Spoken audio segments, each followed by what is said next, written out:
and welcome to the second episode of the Nooniverse. I'm Rachel. And I'm Tristen.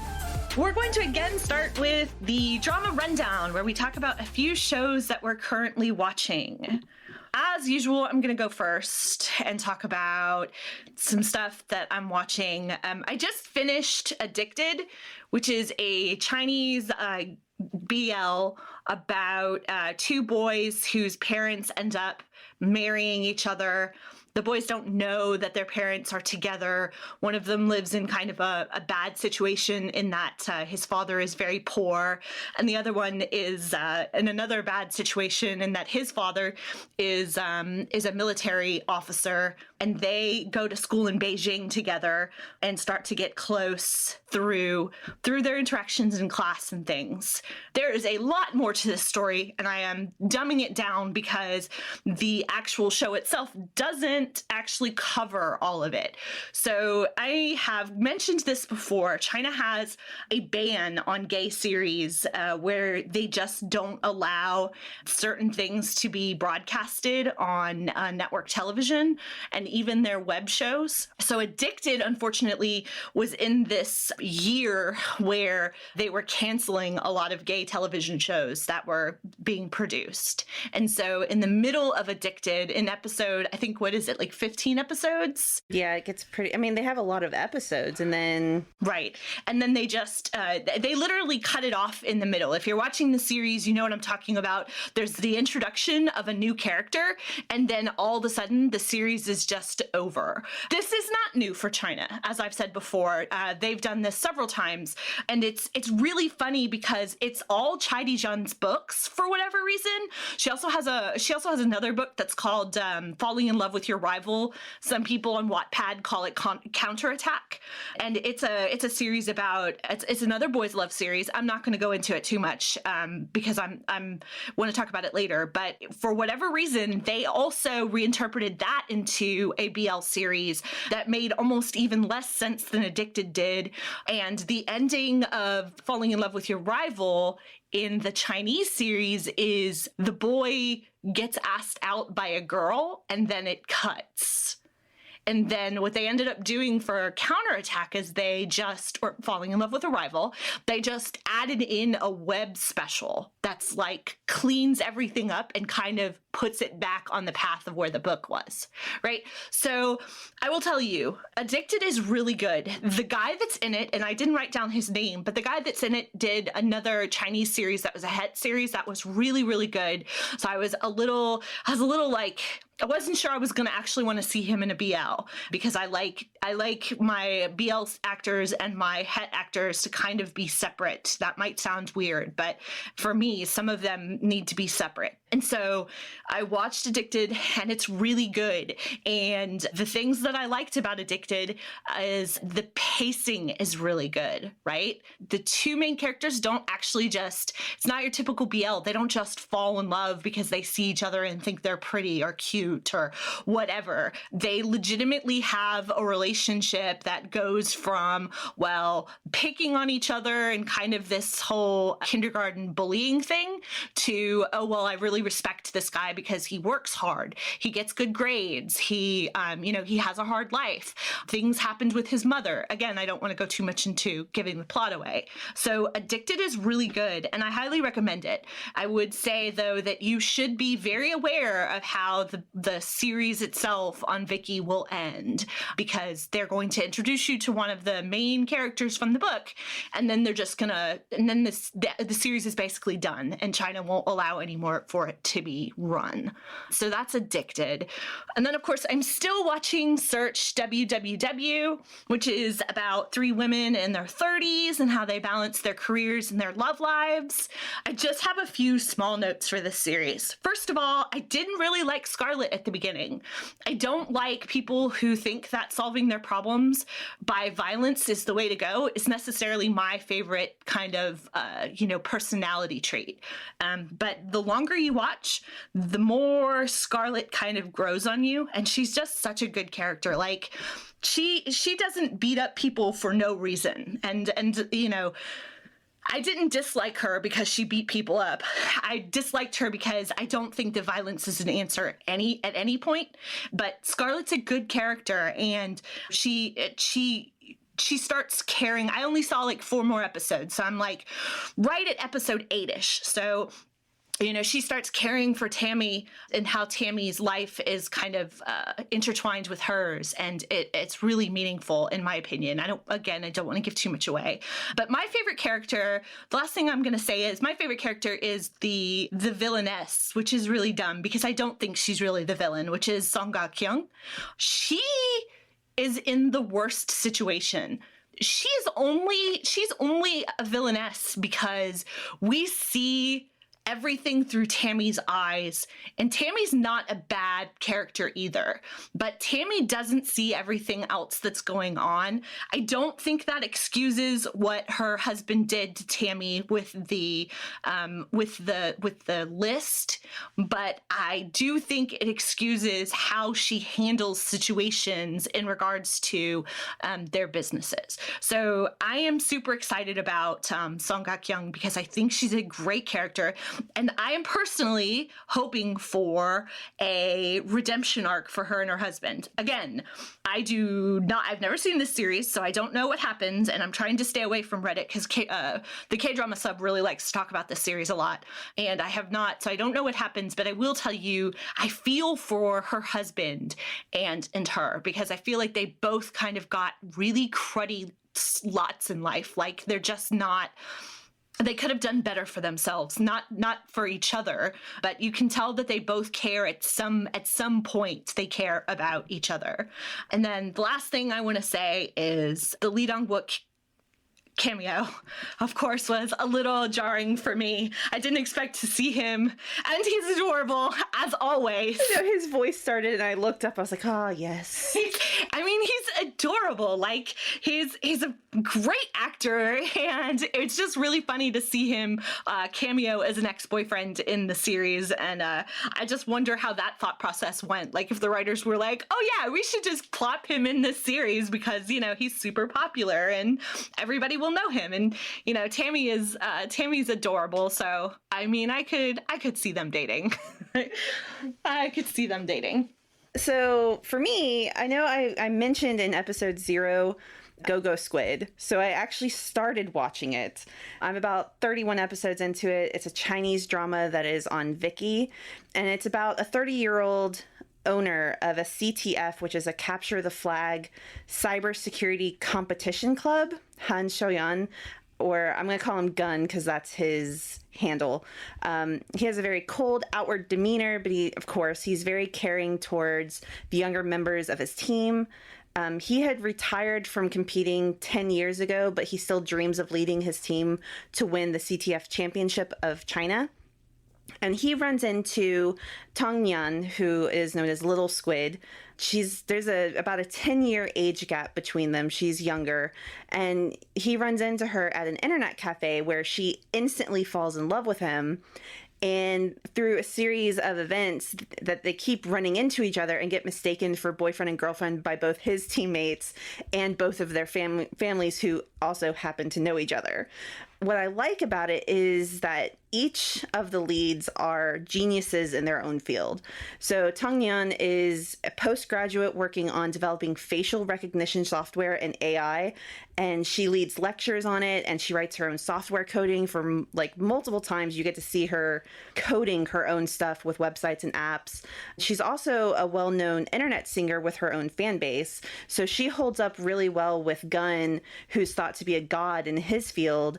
And even though he doesn't compete anymore, he's practically undefeated. So they do a good job of showcasing that both of them are really, really smart. I also like that Gun is adorable when he's asking his younger teammates for help with dating advice for Tong Nyan. And he's also super loyal to his old teammates that he used to be with 10 years ago, even after they had disbanded the group. What I don't like, and this one is more of an observation, is that there aren't enough interactions between Tong Nyan and Gun. And the show focuses more on his struggles with the CTF competitions and the understanding of older generations in this newfangled type competition of cybersecurity. And so it focused more on that versus their actual relationship. And I wanted more of their relationship. And what a thing that I don't like is that she forgives way too easily. Slight spoilers, so skip ahead if you actually want to watch it. Her mom does not approve of the age gap between her and Gunn, like at all. And straight up is like, I need you to promise me that you're not going to pursue her, that you're not going to go after her, that you're going to leave her alone. And stupidly, he makes the promise. And then he lies to Tong Yan about going on a matchmaking thing when he went out of town, and that he gave away the cat that she had given him. And like you could see it was breaking her heart, and he just straight up is lying about this because you know that they both like each other. And then a few episodes later, he gets jealous about something and starts talking to her again and wanting to be with her again. And it just kind of glosses over the fact that they had broken up. And she's all like happy again because he's giving her attention. And I'm like, no, baby, that's not how that works. So she needs to man up and put on her big girl panties and not do that and be like, no, if you're going to like me, you're going to like me. Like, don't be wishy-washy about it. I also started Taxi Driver, which is currently airing on Viki. I'm about 4 episodes into it. It's a Korean drama. It is about a group of people who work for a taxi company that on the side offer special services to people that have been wronged. So Rainbow Taxi gathers information on the circumstances around the victim and then takes sweet, sweet vengeance out against the perpetrators. And I like it because it's more of a dark tone. The OST for it is very 80s synth, and it is fantastic. And so far in the episodes that I've seen, at least, the team orchestrates justice that just perfectly fits the crimes that have been committed. So you've got one episode where a girl who was a little bit less mentally there was being taken advantage of by a company, and they exact the same type of treatment that they did on her to them. And then in the next couple of episodes, it's about a kid that was being bullied in school. So the main guy takes on the role as a substitute teacher, and they go all out against the bullies. So far, I haven't found anything that I don't like about the show. It's been a good ride so far, and I'm looking forward to seeing how it's going to go. Yeah. With that note, I do want to say that Law School just started airing on Netflix too, and Tristen and I are kind of watching it. I'm more so watching it than her because it's not really her thing. It's law. I don't. But it is Kim Boom. So if you like it, I am 3 episodes in. There's 4 out right now. It's really good. I got through 1 episode so far. So Tristen got through 1. I'm gonna try. I haven't gotten there yet. Yeah. So and my thing is, and the reason I bring it up is because we're not really watching it together, but I can tell you that I will absolutely be watching it, 1, because of Kim Boom, but 2, because it is really good and worth a watch if you like the whodunits and you like the politics of the Lost series. Then I would say definitely. I'm gonna keep trying it, but I'm only gonna give it a couple more episodes before I might throw in the towel, because the Lost stuff generally is not the genre that I go for. Yeah, it's really good. But if you like that kind of the crime law stuff, then I would say definitely give it a try. On that note, episode 9 aired of Lovely Writer. And I just have a few notes. Just a few? Just a few notes about things that happened in episode 9. First of all, I really do feel, I said this when we were watching it, I really feel bad for Bruce's character. I really hope that somebody's looking out for him. So Tiffy's not, I don't know what this Reddits feel about Tiffy and Tom and how they love having a het couple in their BL. That's fine. I don't really have feelings about Tiffy and Tom getting together or not getting together. I don't really care. I think the beta male thing is cool. And I can see why Reddit likes it. Like I understand the appeal to it, but it's not my thing, just in my BL series. So I say that because it's a kind of a preface to I really hope Tiffy's looking out for Bruce. She would make a good support for him, and I think he really needs that. So the biggest and Bruce is not trans, but the one of the biggest categories for suicide is in that kind of trans community. And Bruce is not trans. He's his character is gay, and like, I just worry about him, especially after this episode, because there was a lot of things that happened. And, you know, he just kept repeating over and over that, like, nobody loved him, despite what Mock said. You know, nobody loved him. No one cared about him. His parents kicked him out of the house. He's trying to do the best that he can. The feeling I get is he's either living with Tiffy or he's kind of couch hopping. I thought he was living out of a hotel, but I could be wrong about that too. And that's my thing. I'm not 100% certain. Either way, he's not with someone 24/7, and he needs that support. And that's really scary. And like, I hope Lovely Writer doesn't gloss over the fact that suicide rates amongst LGBTQ are extremely high, and a character like Bruce really needs like that extra care. So I really hope that they don't gloss that over and somebody gets a hold of him, i.e. Tiffy mostly. So that, I just kind of wanted to make a disclaimer there because I was really worried about Bruce's character. Again, I keep calling him Bruce's character because I can't pronounce his name. Aoey. Yeah, we don't know. Bruce. It's Bruce. Okay, so that's what we're gonna stick with. Also, guys, don't drug people. Or use that as a fake excuse of saying, like, don't even joke about it. It is not funny. And Bruce does not get a pass for making that joke to Gene. Like, that's not okay. You don't drug people. There is literally zero response, zero reason for him to do something like that. So I just want to make that disclaimer as well. And then I want to say, Tristen told me a little thing where she said the director, I believe, had said that some of the scenes were filmed out of order. Yes. So episode 9, the scenes where Gene and Nubsib, I keep calling him Cal, actually get together, were filmed before the episodes where they're kissing and getting more comfortable with each other at the beginning. So they didn't have that chemistry yet, which, even though, like, you can't tell that this was filmed not at all beforehand, but there were parts where they had to cut it because they told them to kiss like you're hungry. And they said that apparently Cal was kissing like he's never eaten before. That is the best thing I've ever heard, guys. Like, I'm gonna throw it in there that if I was kissing up, like, I would probably feel the same way as Cal, but also, like, that is fantastic.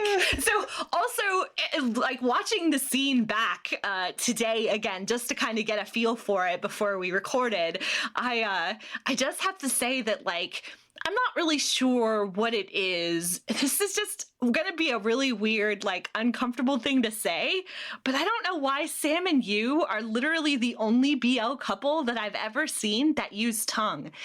I want to say Max and Tool, maybe. I thought Turntype did, but I don't know about that one. I'm not sure. I'm not sure. Maybe in season 2, I would believe that in season 2 more, because like a lot of their. So I made the comment to Tristen when we were watching Lovely Writer on Thursday, was when we watched Lovely Writer, that Mew Golf and Cow Up are the only two that kiss like their lips connect in a way you also, they don't cut out the sound or put music over it to where you can't hear the sounds of them kissing. And again, that's also a History 4 thing, because Li Chang and Tang Tang also have kisses that are, that's not, they're not just like chaste, like, I'm just gonna kiss you. No, they kiss like they're involved, and it's really strange to me, but I'm pretty sure that Sam Yu, maybe Tarnin type as well. I'm not sure about that one. I honestly don't remember. Is that more like the director doing that, or is that their chemistry, or how well they did in their workshops together? So that's my question. So Sam, I know from several interviews, has made comments that like this is one of his biggest projects and he wants it to do well. And I get the feeling that he puts like 1,000% into whatever he does. You as well. I also love you. I think he's so good. good. And both boys are so good in We Best Love is who we're talking about if you haven't seen it. And it's a Taiwanese series. But Sam Yu, maybe Max Tool, I'm honestly not sure because it's been a while since I've watched Together With Me. I want to say it's probably more obvious in Together With Me. Before Tristen interjects, though, I have one other thing to say. Obviously, Gene, Nubsib was hot for you. I have literally zero idea why he asked him why he acted like that when he didn't actually have the Viagra. Is what they're saying. I assumed it was MDMA was what Bruce gave him, but they said. Well, Bruce didn't give him anything. No. Remember? Bruce did not give him anything because Right. he ended up saying that it was a joke. I mean, so can we talk a little bit about the ending of that episode? And I'm not going to go into the conversation about the parents right now. I just want to go into I need to call you and get your support, and I need to call you and get your support, but then neither of them call each other. Yeah. That bothered me. So and maybe that's what Reddit was talking about too, but I don't get the feeling that either one of them left each other. I get the feeling that they decided that they wanted to They were trying to figure out how to deal with it best themselves. I'm not saying that's the right way to do it. Well, I understand that because they want to deal with it with their own parents in their own way, but they still have to be supportive of each other because it was both of their decisions to come out to their parents and that they were together. And then Was it both their decisions? I'm pretty sure Gene just decided that they were going to come out, and Cal's like, whatever, whenever he's ready, I'm good. True. Like, Cal basically, I'm sorry, let me rephrase. Nubsib basically just goes by whatever Gene says, which is adorable. And I'm not saying it's bad. I'm just saying, Gene makes all of the decisions and Nubsib just lets him do whatever. Well, unless Nubsib is making the decisions for everybody else around Gene. Right. Agreed. And I disagree with Tristen. I want to make one comment about the parents. I would bet money that Jean's mom knew that the dad had dated boys before they got married. She had to have. So had to have. I really feel like they better go into it just because it needs to be explained a little bit more, because I feel like that's how the dad's going to be more accepting of the fact that his son is gay. But I also feel like the mom absolutely knew that the dad was dating boys before they got married. His whole deal is that he doesn't want the prejudice and the issues that he went through for his son. Agreed. And I think that's going to be what it's going to turn up into. So I agree. And I think that I think that what will end up happening is I think Jean's parents will probably agree a lot more quickly than Nubsib's parents. I think they little stuck up a-holes, and I'm not ready for them at all, to be honest. We're also finally caught up on Fish Upon the Sky, which we didn't start the last episode that we aired. We didn't. So now we actually get to talk about the wonderfulness that is Fish Upon the Sky. It's so good. So Tristen will tell you, I'm not a GMMTV fan. I'm not a fan of ATOTs. I wasn't a fan of Together. No, but you liked Tanhan Chanlati. I did like that one, but that's goofy. So is this. This is in the same vein as Tanhan Chanlati. Is you get the goofy, I'm not going to take myself too seriously. This is what this show is. It takes no qualms about what it is. I would take more of this from GMMTV than any of the other stuff that they've done. Yes. Past the goofy pace, I just want to say the narrator and Duan are the best thing. Like, breaking the fourth wall, number one, is so good. It is so good. And especially for a BL. Like, no one expected that in a BL. No. And I don't know if it has ever happened before. You and I were cracking up when it was happening. It was so good. It was so good. And on that note, Meme needs to be protected from Duan at all costs, because, like, I love Duan, don't get me wrong, but he's such a little jerk. Like, sometimes I just want to shake him. And the little bickering in the last episode with Duan and the narrator about Meme is just so good. is so good. They're like, the pace is just so good. Like, you know, I'm not a goofy movie person. Like, I don't really like comedies that much. It depends on the kind of comedy. But in my BLs, like, it's just so good. And it takes all the weight off of it being like, you know, BL, because when you watch BL, a lot of them are super serious because you have to go through the inevitable parents and the acceptance of who I am. This is who I am. This is who I love. Yes. And I'm not saying that's bad. I'm just saying that, like, most BL series are pretty heavy because they're dealing with some pretty heavy, you know, plot. So, but at least in this one, like, P knows, like, oh, I've met the guy that I like. Yes. There is none of, like, wait, I like a guy? Like, there's none of that, and it's very refreshing. Yeah, and Mork liking P before the transformation, which wasn't so much of a transformation. Guys, P is so good looking. He's adorable. Tristen was laughing at me today.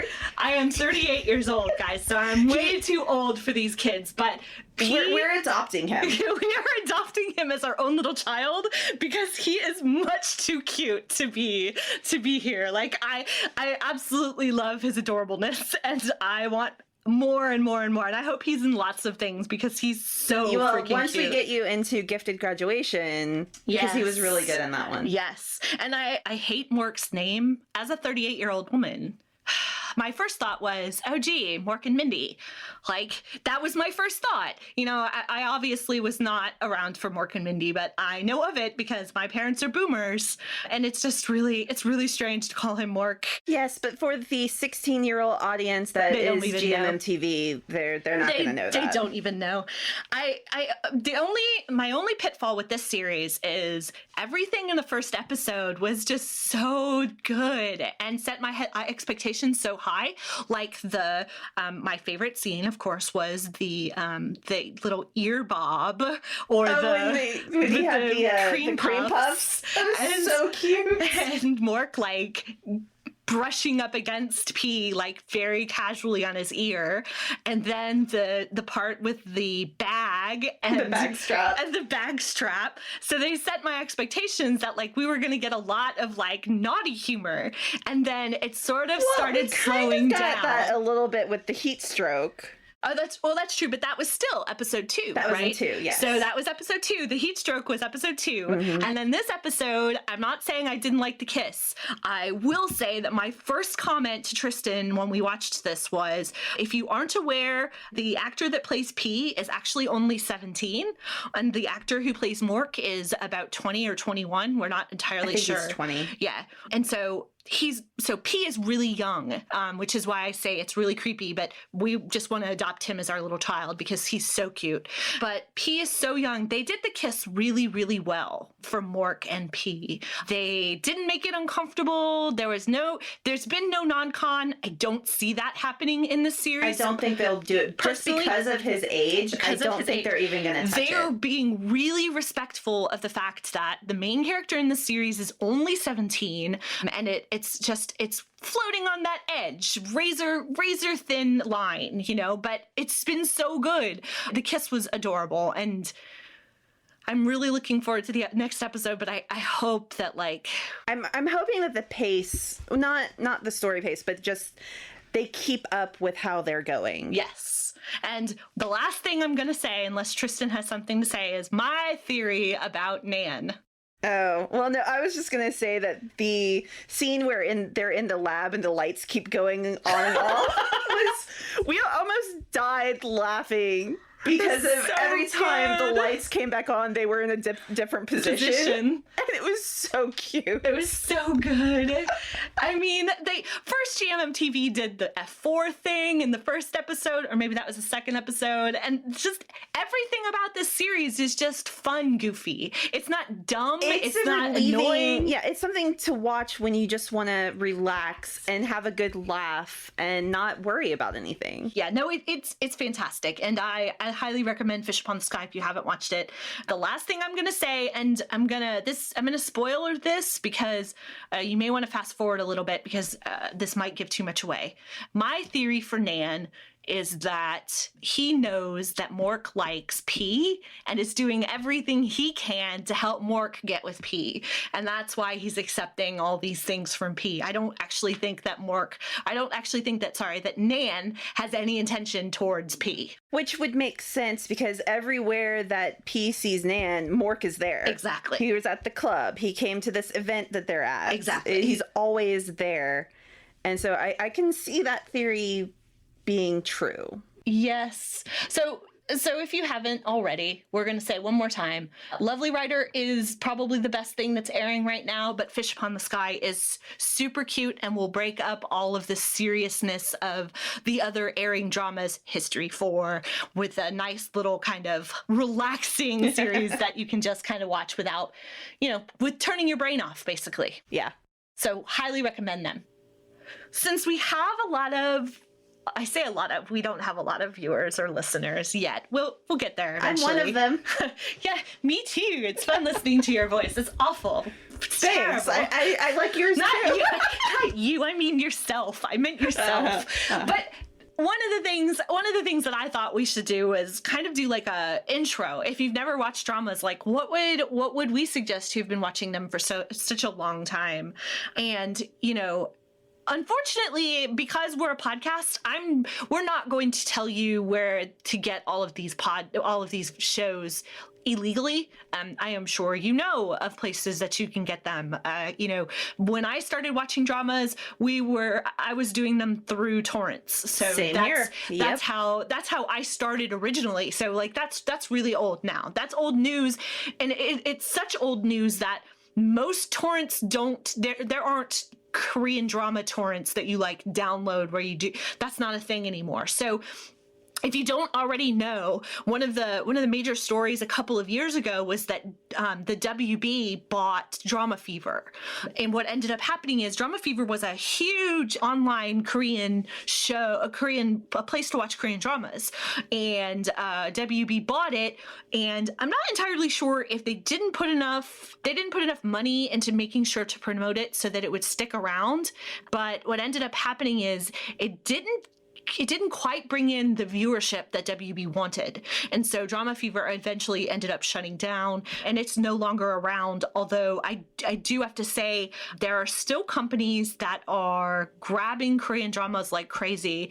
The guy that played in Lost, and I cannot think of his name right now, but the guy that played in Lost brought over a show from Korea. He's originally Korean. He brought over a show called My Hospital, I want to say it was. Hospital Playlist, I think is the one that he brought over, and it is apparently done very, very well. They switched it into an American television show, and it's done really well. The reason it's done really well is because typically Americans like hospital dramas. Like that's been a thing forever since the 80s. Is it Hospital Playlist or The Good Doctor? Is it The Good Doctor? Because they have The Good Doctor here in America now. Okay, so it must be The Good Doctor then. I knew it was one of them, but they're both medical dramas. I have not watched either one of them. Again, I'm not really a medical drama kind of person.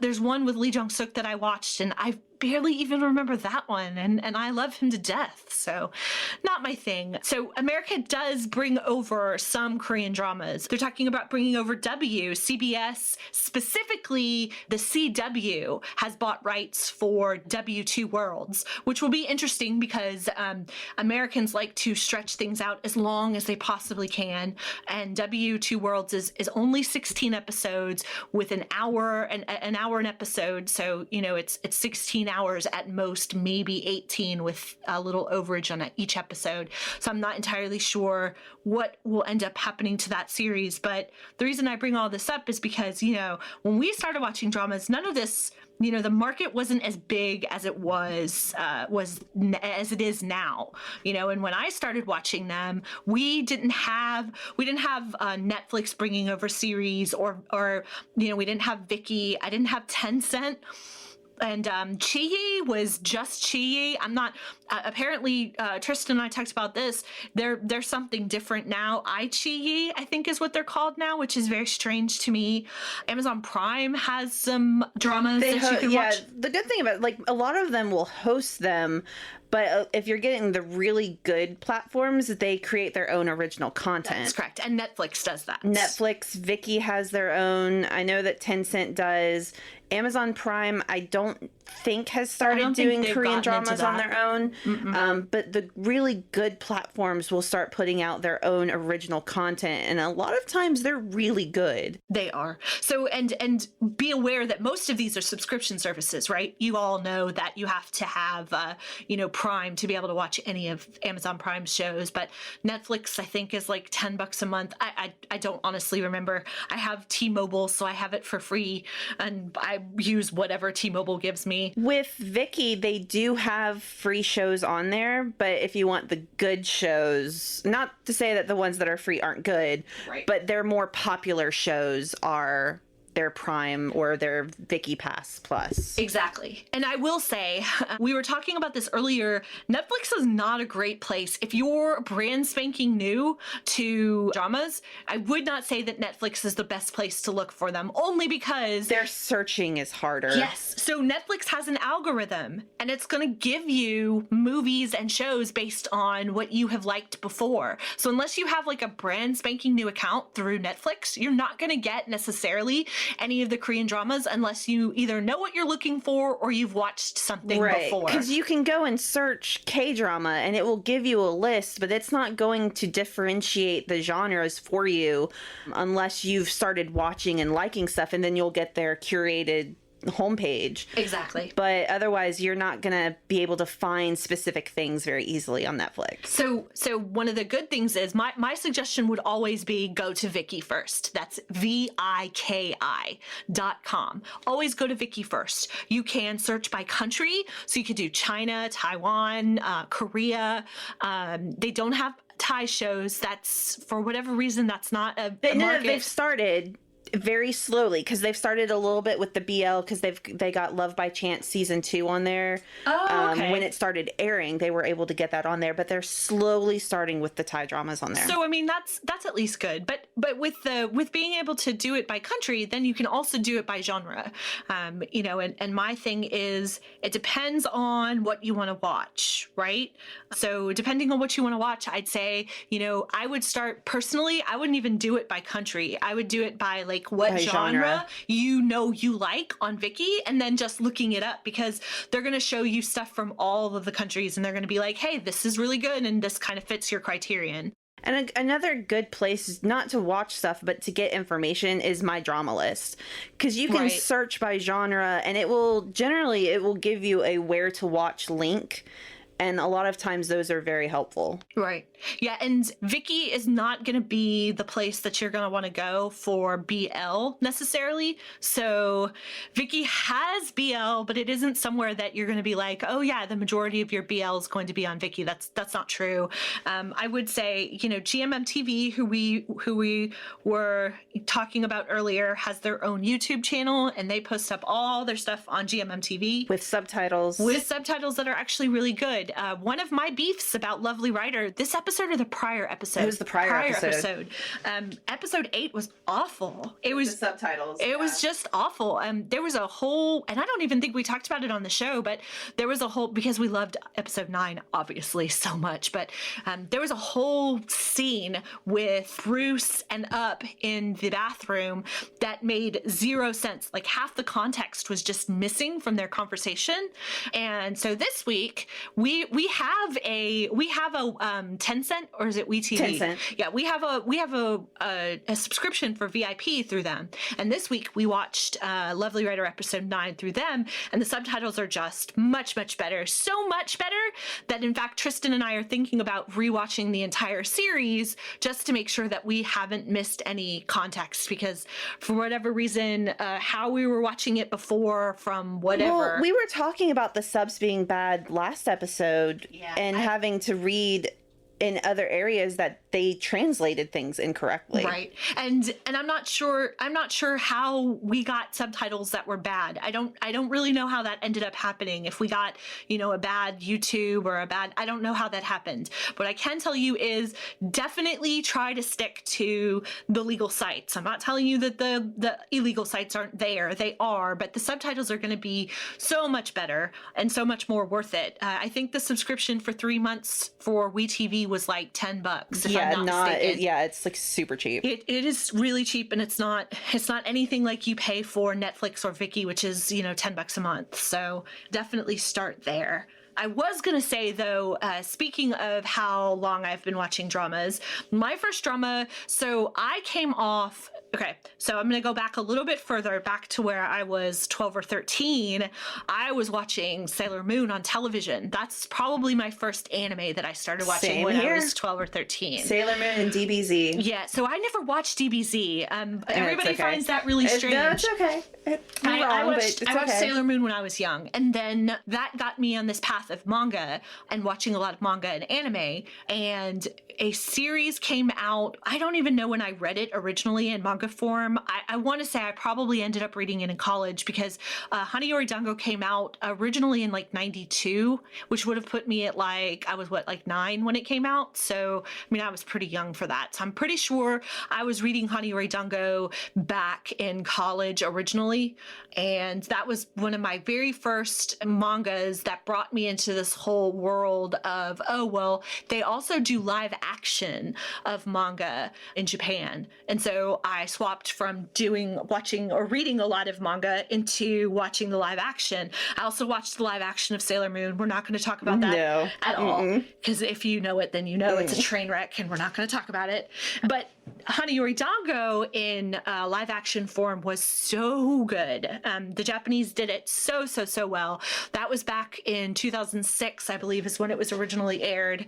And then Korea, Taiwan, China, and now Thailand are making their own reinterpretation of the manga and the original series, because it's one of those very, very popular series.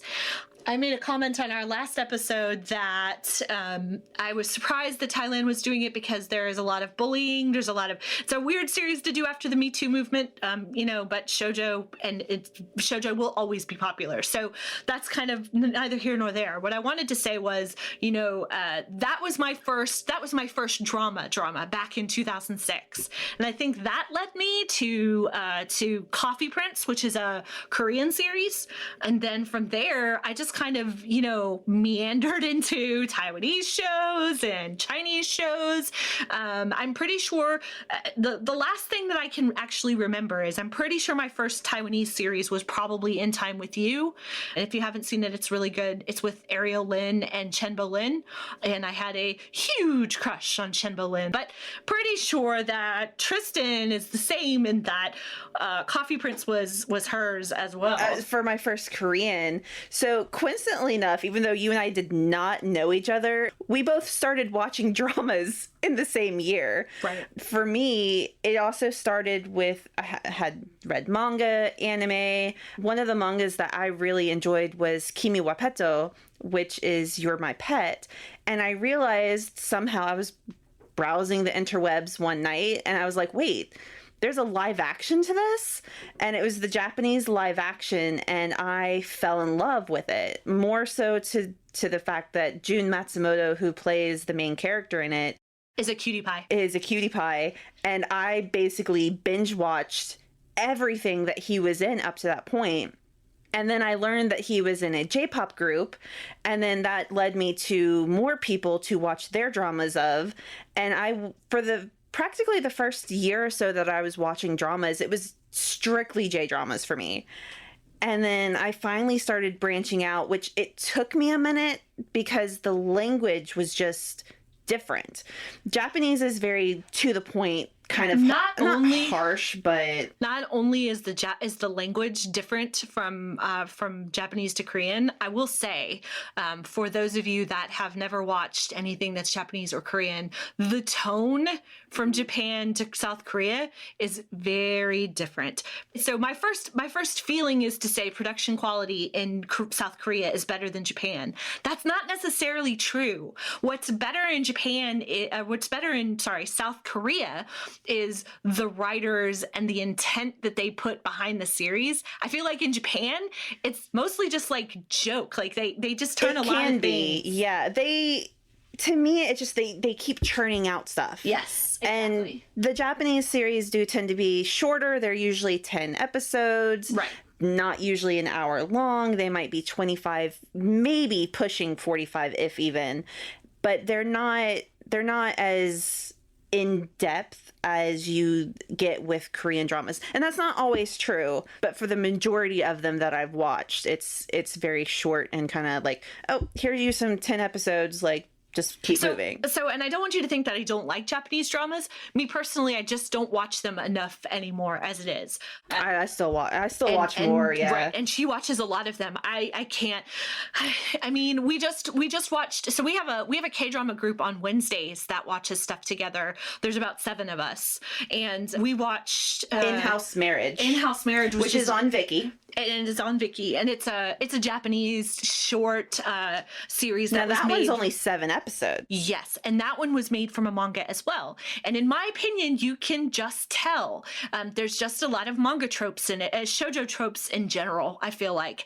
And I'm not saying it was bad, but it was cutesy bad. Like, not necessarily like cringeworthy, but you could tell there wasn't any seriousness to it. We were watching it as a fluff in between from serious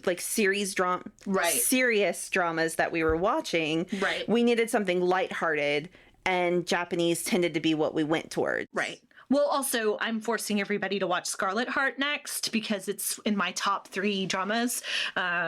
Just because we're gonna go over some stuff that we recommend people to watch. But if you like time travel #1, you like romance, and you like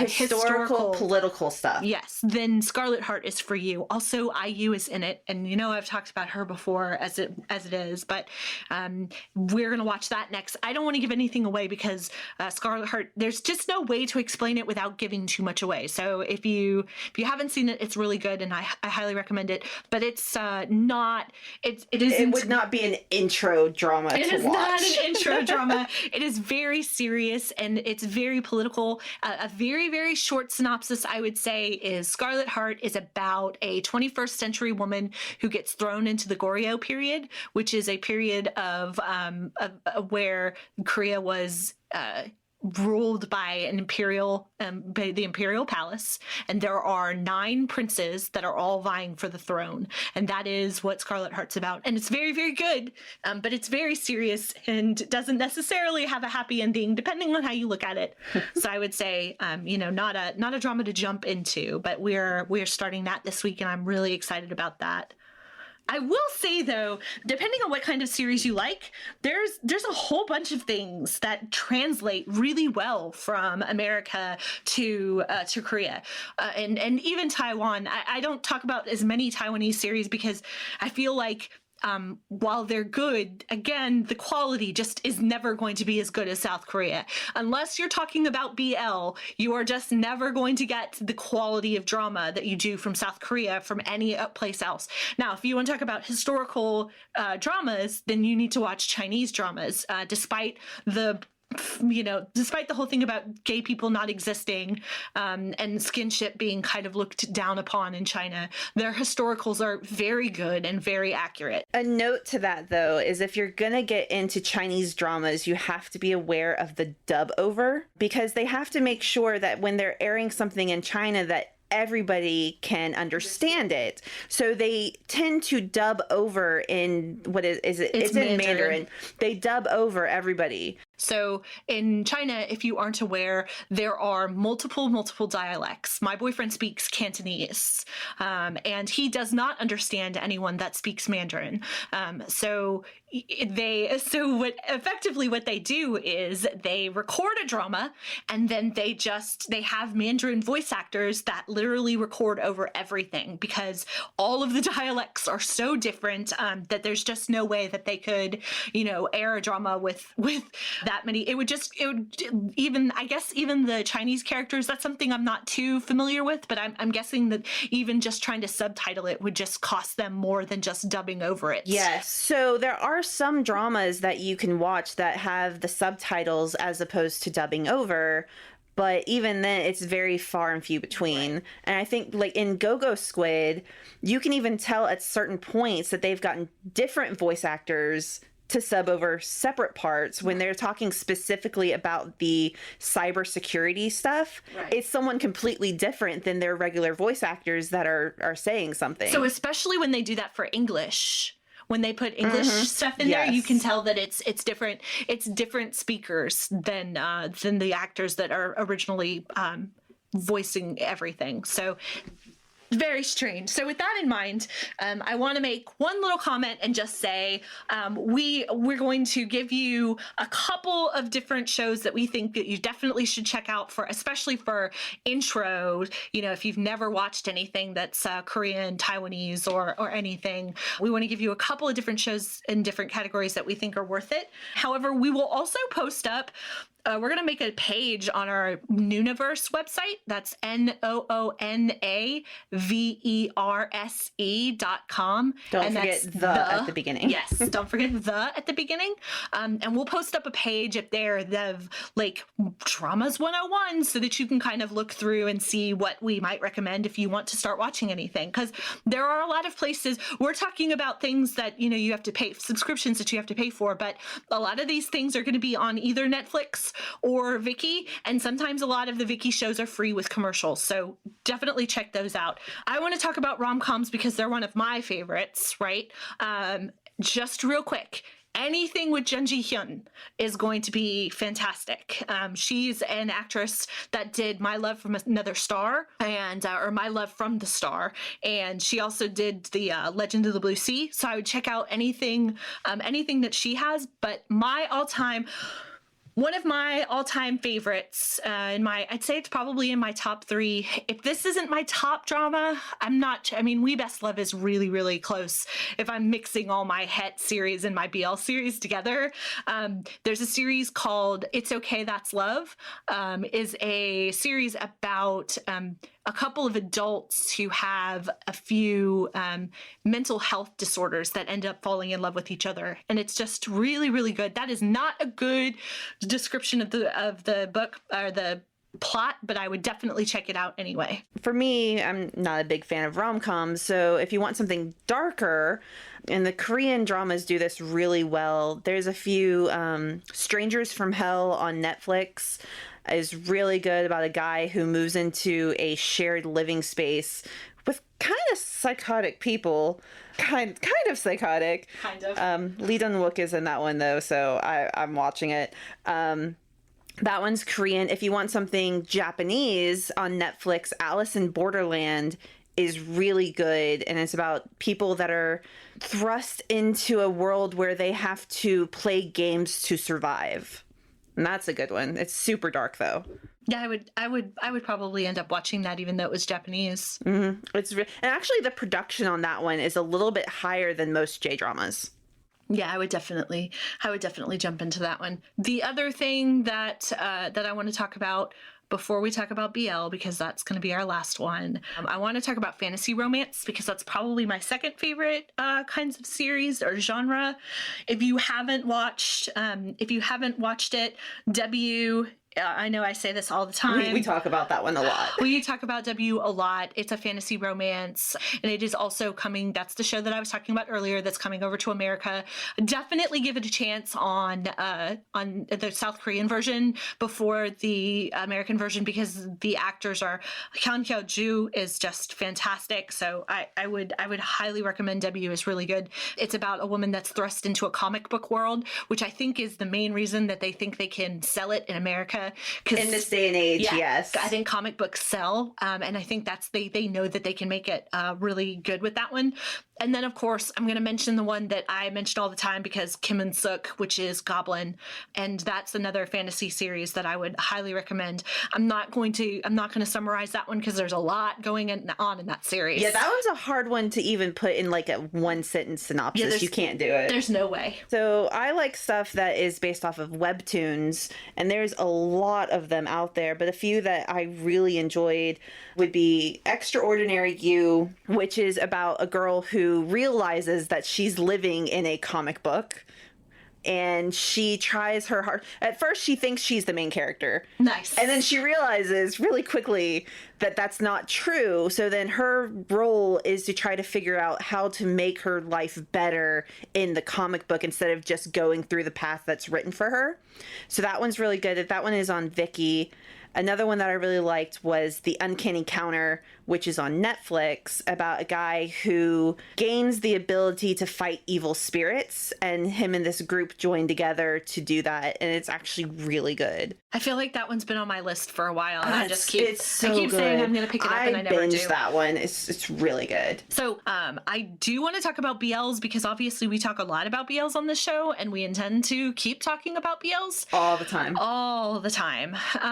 I know that I've already said this, but if you're getting into BL for the very first time, and that BL, of course, stands for Boys Love, I would say that the easiest stuff to digest, in my opinion, is going to be the stuff that's from South Korea, because the story is going to be there first before the Boys Love. It's not going to be centered around the Boys Love. And they're shorter. They're maybe 8 episodes each. Yes. So my thing would be, if you're starting with Korean series, I would recommend Where Your Eyes Linger. It was not one of my first, unfortunately. I wish it had been because it's so good, and the two actors are in the new one, right? One of them is in Nobleman Rue's Wedding. Right. Right. And so they are both very, very good actors. And Where Your Eyes Linger is very, very good. So I would highly recommend that. That one's on Viki, and there's a couple of other good Korean ones on there. Mr. Heart or You Make Me Dance. They're both really good. Yeah. Now, if you're going into Thai dramas for BL, I highly recommend, and Rachel's shaking her head because she hasn't watched it yet, Until We Meet Again. I like Cal. I say this because it's one of the least problematic shows. BL tends to deal with a lot of non-con and the issues around being gay, and Until We Meet Again doesn't touch on that, and it's very heartwarming, and a lot of the stuff that's in that one. So the reason we tell you to start with something like a Korean BL series is because they don't typically have the problematic issues with BLs. Now, Thailand, for whatever reason, has a lot of series that are like that. So does Taiwan in its own way. And so I would say that there are good series in Thailand, and if you're looking for a series that kind of subverts all of the expectations of BL, then I would watch Lovely Writer. We talk about it here every week because it's currently airing, and we're watching it right now. Again, we just watched episode 9. There's going to be 12 episodes, I believe, maybe 13. It is one of those series. So I want to make this clear. Lovely Writer is based on a novel, and it always meant to throw shade at the BL industry in Thailand because there's a lot of shady stuff that happens in BLs in Thailand. But if you're looking for something that actually calls out series about, what they do with the BL industry, then you're going to want to watch Call It What You Want. That is not me telling you to go watch Call It What You Want. Call It What You Want is not going to be a happy-go-lucky series that I would recommend recommend to people who've never seen BL.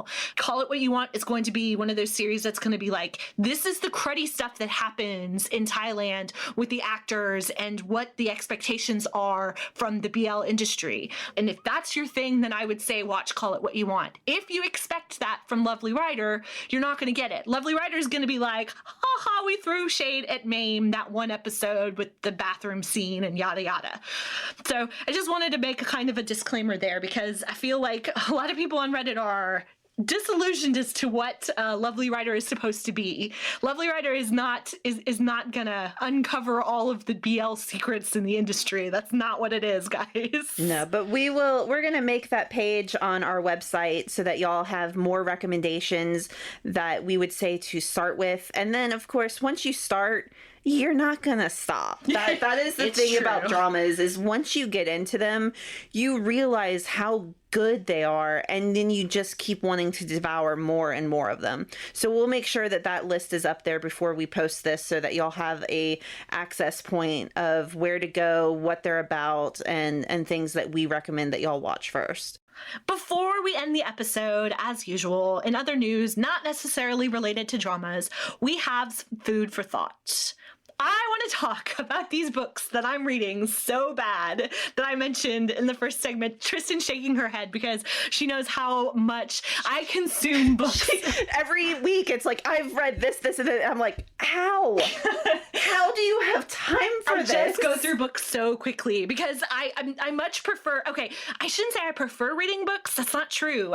You like get more from it sometimes because you get more context. You do. So I've read a lot of BL novels before I've actually watched more than, I don't know if more than is the right word, but after I see a series that I like, I want to go back and read the novel that it's based on because I'm interested to see how the characters actually interact. Unless it's Manner of Death. Unless it's Manner of Death, which I have no idea what they've done, but they changed the entire thing. I don't necessarily think it was a bad idea that they changed it, but the series that what you guys got was not the book at all. In any way, shape, or form, it was not the book. I'm not going to give it away, but if you're looking for more depth for Manner of Death, you are not going to get it in the book series. So I've read, and this comes from somebody who's read Together, I've read Tarntype, I've read Love by Chance, I've read a couple of different main books, none that I can name offhand, of course, because there's a ton of them.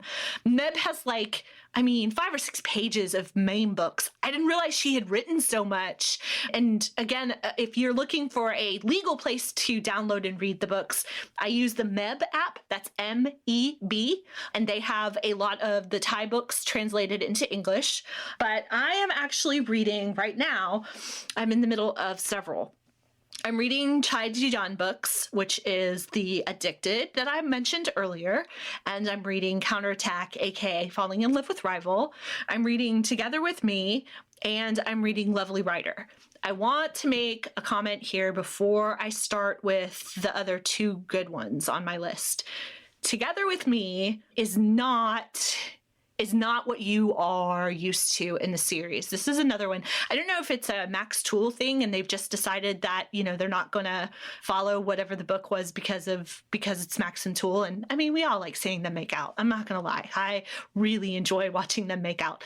But Together with Me has ruined the characters, not necessarily the show for me, because I still keep the show in my heart and it's fine where it is. But there is, I'm going to ruin it for you guys. So this is spoiler alert. Turn it off now if you don't want to listen. Korn rapes Knock. And there is a lot of domestic abuse in the book to where it's not okay in my mind. And this was just plain rape. Actually, the translator, that I'm reading it from dropped the series because of the rape, and I can't really say that I blame her too much. It was the very last chapter. I think there's maybe 1 or 2 chapters after that, so it's just really upsetting. Not only is there rape, Knock's friends, I want to say it's Knock's friends, and I would have to go back and reread it again, and I just don't have the heart, guys, but Knock's friends also drug Knock because they get irritated that they want to know who the top is. Yes. So I am not kidding. So they all sit around in this bar, and they put MDMA in Nock's drink. And so what happens is they keep asking him. Jan keeps asking him, "Are you the top or are you the bottom in your relationship?" And Nock and Corn are both like, I mean, literally, it's not any of your business, and we're not going to tell you. Part of the reason that their friends get annoyed is because Nock just refuses to admit that he's dating Corn, and that irritates their friends. Whatever, it's still none of your business. But then they start in this whole thing of, well, we want to know who's top and who's bottom, and when Corn and Nock don't tell them who's top and who's bottom, they actually drug them and put MDMA in their beer when they're outside. And so Nock comes back in, and Corn takes a big old gulp of it, and then Nock takes another gulp of it, and they start feeling weird. But luckily, they both realize pretty quickly that their friends drugged them, and they get really upset. I don't know whatever happens to their friends because, again, the translators decided to stop translating.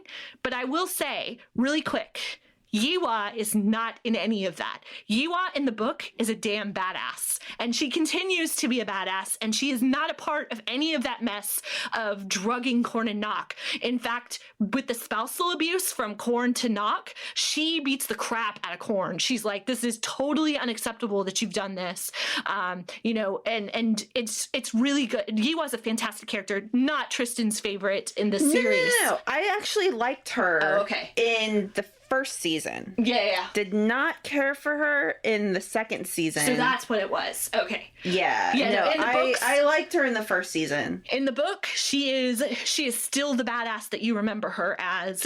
She does not put up with the spousal abuse. She finds out about the rape. She gets really upset about that. Actually, they have a whole moment where they explain that she actually liked Nock before everything happened. She actually liked Nock before they became best friends. So I thought that was like an interesting kind of tidbit to go through. The only other thing that I want to say before I let Tristen take over, because I'm sure she's got some stuff she wants to say, is I am really enjoying Counterattack, aka Falling in Love with a Rival. It is 300 chapters long, guys. I am only barely halfway through it. It is a really long novel, but it is so good. And I am so thankful for the translator online. I can't even tell you, because it is not translated anywhere legally, but the person I'm reading it from does not gain any profit or benefit from translating. So, she has a whole little team that does it, that just does it for fun. And it's really good. And if you're looking for something to read, I would recommend it. If you are squeamish about non-con, I would say that maybe this isn't your series. There is no rape in the series, and there are no weird kind of iffy scenes in it, but there's definitely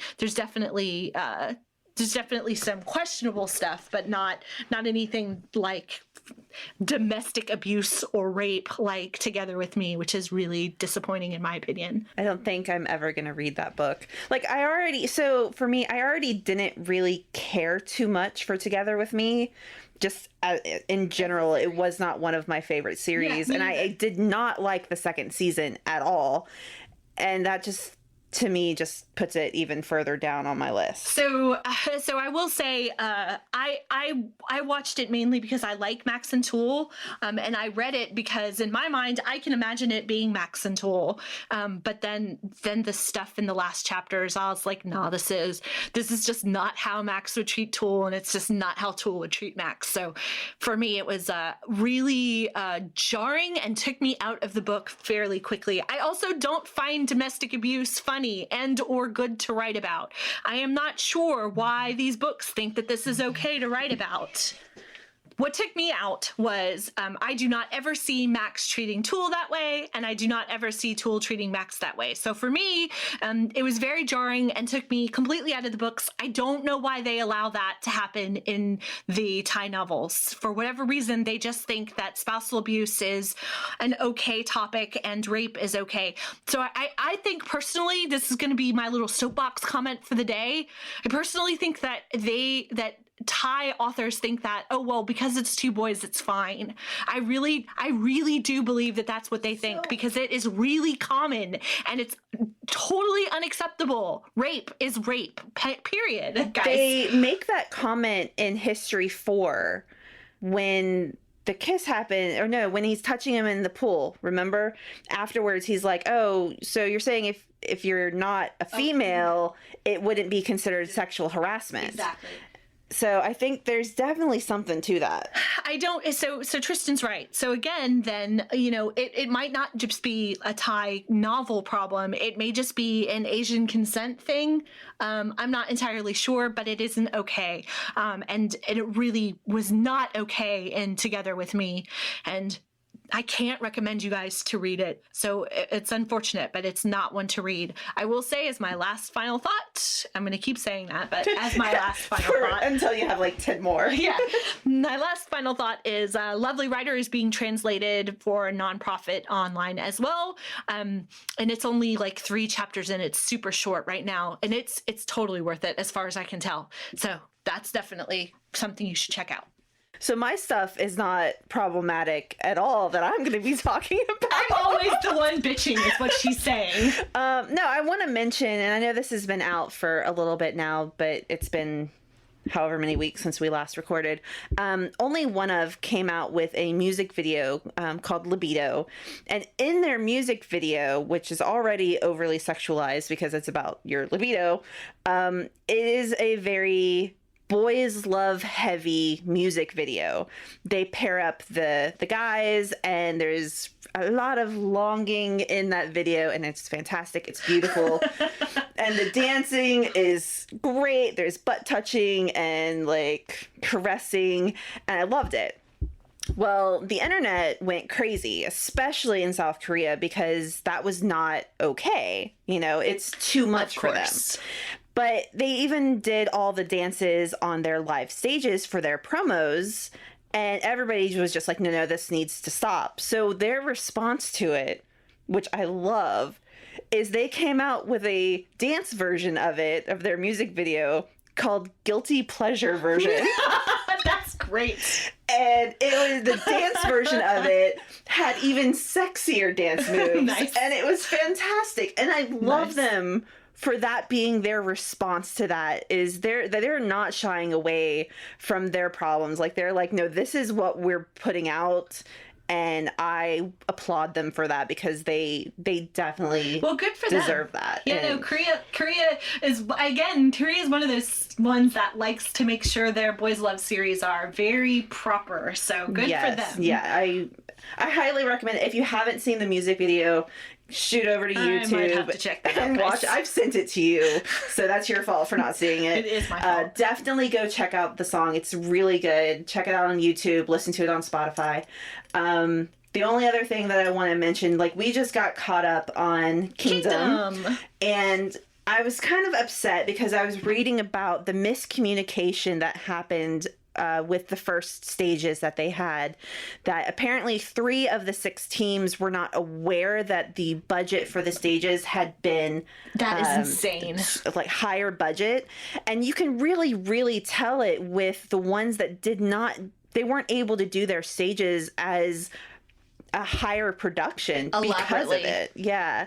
And you could really tell. And I know that they can't talk about it on the show. You can tell they mentioned things. One of them, B2B, maybe made a comment about it. They mentioned something because they didn't do a lot with their stage. They focused on their performance, but they didn't mention the mishap that it was because of the budget issue. And I'm really glad now with the newer episode that you can tell that now there's no miscommunication. Everybody's on board. They know what their budget is. And I really enjoyed this last episode, especially Icon. I really liked their stage. I just want to say, spoiler alert, I think this whole global point thing is so dumb, and I'm really upset for SF9 because I personally really enjoyed their last performance. And jumping again, spoiler alert, if you have not watched the newest episode of Kingdom, don't listen to me. They jump from last place to second place. It is wrong. Yes. It is wrong. Yeah, see, we didn't get any of this. I know you didn't watch Road to Kingdom. We didn't get any of that. It was very straightforward and clear cut of what rank you were. And this thing, like, they're going through so much drama and stress because they don't know what ranking they're really at. So they're thinking they're last place, and that stress is not good. And they're not. And you could just tell with SF9 that like they knew they hadn't done well, and they really put a lot of stress on themselves to make sure that they did well this time. And I mean, good for them. I want them to always do well. I will put a disclaimer here. I don't have a horse in this race, okay? No, I'm rooting for all of them. Yes, we both don't have horses in this race. We both want all of them to do really well, and I think this global ranking crap is just shitty. It's really unfortunate. One thing that I am glad for this season is that there's no eliminations.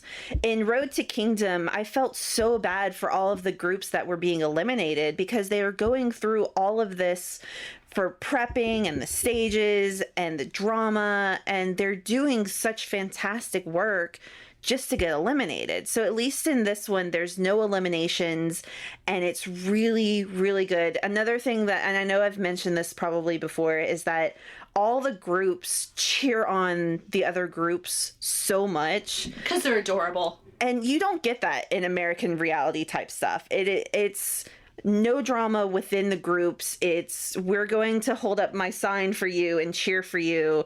And it's just something that I really enjoyed. I'm looking forward to continue watching that weekly. Yeah, no, I'm enjoying it as well. I didn't watch Road to Kingdom with her. I just got into it in Kingdom. My only beef with it, the show's great and they're adorable, and I love the mashups. I love the groups. This last episode at the end, finding out about SF9's ranking, changing that many spots is insane in my opinion. So yeah. As someone who has seen SF9 in concert, I'm not that I'm like hoping that they win, but I have a soft spot for them. I'm really hoping that they know that they're loved out there. So looking forward to it. Again, this is on Viki, thankfully, so we get our subtitles and we can watch it. And it's something that we're looking forward to seeing weekly. Eventually we get it. If Vicky ever decides to they're subtitle doing it, and That's I'm glad true. that they're doing it. We're getting it. I shouldn't complain. I just want to watch it when it comes out. But we want it right then and there. We do I get the alert saying Kingdom has uploaded. I'm like, no, you didn't, because it doesn't mean that no there's episodes. Yeah, there's no subtitles. No so subtitles. That's fine. But yeah, we're gonna look forward to continuing on with that journey. And we'll continue to talk about it as well, because we both really enjoy it. And it's such a fun little series. If you like K-pop, again, I think I said in the last episode, I showed one of my my friends that doesn't watch Asian dramas, doesn't do anything. He just does like church music at his church, and he absolutely loves it. He just thought it was the coolest thing ever. So it's a really fun series to watch. So that's our show. It's been fun, guys. We will see you next time. Bye. Thank you for listening. Thank you for listening.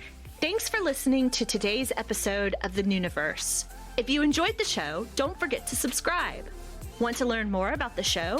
Follow the Noonaverse on socials so you can stay tuned for future episodes, special announcements, and much more. See you in the next episode.